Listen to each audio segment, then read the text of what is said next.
Fatih, buat apa? Ha? Ha? Oh, Fatih rindu Abah ke? Allah. Doa untuk Abah lah ya. Ya. Nanti kita pergi ziarah kubur Abah tau. Ya, insyaAllah. Apa? Doa ke Abah, rindu ke Fatih Umi. besar.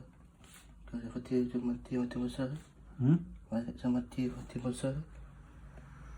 Dia lebih baik ni Abah. Ini jadi cerita kali. Hingga ke Fatih macam ni. Saya kat Abah.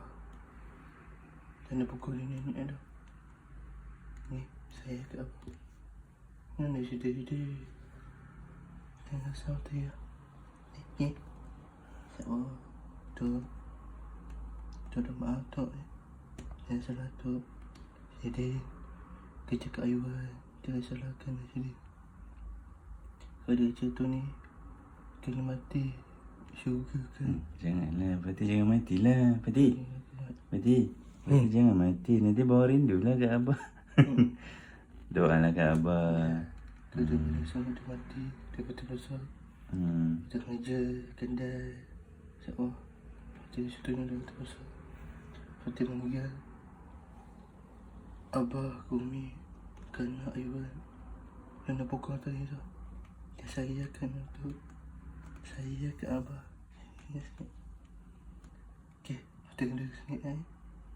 Dia nak cakap macam-macam mati. Macam tadi. Ini sedih. Ini Aiman, Abah, Fatahi, Ayuan. Sabar eh. Dia nak sedih-sedih. Ya, saya tinggal saya. Aku tinggal saya. Okey. Sama-sama. Okey. Kalau dia mati ke syurga. Kalau dia mati ke neraka ni. Assalamualaikum. Syukurkan syurga ke dulu. Say good night. Bye. Assalamualaikum. Okay.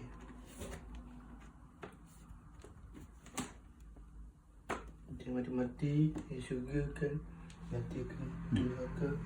Kau syukur sangat. Fatih, Fatih rindu ke Abah ke? Rindu ke Umi? Sabar ya. Semoga Abah dengan Umi masuk syurga ya. Ya, insyaAllah. Masya Allah. Kena sabar tau. Jangan sedih-sedih. Tau. Bang Wan ada. Tau. Bang Wan ada. Boleh jaga Fatih. Kak Ana ada.